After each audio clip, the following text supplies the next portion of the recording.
সামনে একটু সামনে বলেন। আসসালামু আলাইকুম। আমার প্রিয় ছাত্র ভাইরা, আমি সুকল্পন ভগবান আপনাদের মাঝে বক্তব্য রাখতে চাই। একটু আগে জানাই নমস্কার।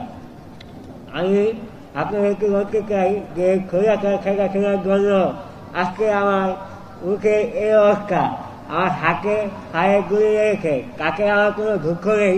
দুঃখ হচ্ছে আমি আজকে প্রায় 4 মাস 10 দিন পর এই ছাত্র ভাইদের সামনে এসে কথা বলতে পারতেছি, তার জন্য আমার অনেকটা ভালো লাগতেছে। আর সেই সঙ্গে আমি জানাচ্ছি খেলাটা শেখাচ্ছি না, শুধু যে আমার এই অবস্থা করছে তাই নয়, আমার এই চোখের সামনে এক ভাই এদিক দিয়ে গুলি লেগে এদিক দিয়ে হয়ে যায়, এমনকি রক্তে সে জায়গাটা ভেসে যায়। তাকে নিয়ে অনেক ঘোরাঘুরি করেছিলাম আমিও, কিন্তু সেটাকে গাড়ি যেতে পারি নাই। ডাক্তারের খানা ঘেরাও করার সময় তখন পুলিশ আমাকে খুব কাছ থেকে গুলি করেছিল।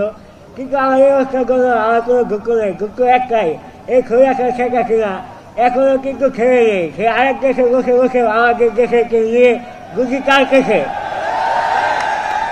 আমরা তাই শেখাচ্ছিনাকে বলতে চাই, উদ্দেশ্য করে বলতে চাই, সে যেন আরেক দেশে রয়েছে দুর্নীতি না করে, সে যেন আমার বাংলাদেশে আসে দুর্নীতি করে। আমরা তার সাথে যুদ্ধ করার জন্য শত্রু কাছে এমনকি শত্রু থাকবো। আর আমার যেসব ভাইরাও খই খয়ে গিয়েছেন, এমনকি সেই খোলাটা শেখাচ্ছি না অনেক ভাইদের রাগ দূর করে হয়েছে, তাদের কোনো খবর নেই।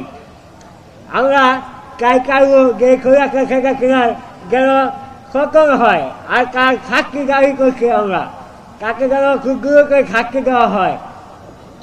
এটাই ছিল আমার বলার। আমি জানি আপনাদের আমার কথা বুঝতে অনেকটা কষ্ট হচ্ছে, কিন্তু সেই সঙ্গে আমাকে বলতে হচ্ছে, কারণ এই খোলাটা শেখাচ্ছিলার জন্য আজকে আমার এই অবস্থা। তাই আমি চাই তার যেন ফাঁকি হয়, তার যেন কঠিন একটা শাস্তি হয়। আপনারা সেই ব্যবস্থা করবেন। খুলনা শাস্তির ফাঁকি চাই, আপনারা সেই ব্যবস্থা করবেন। এমনকি আমরা সেটা পাবো, যদি আমরা সবাই একই থাকি, খুনি হাসি আমাদের কিছুই করতে পারবে না।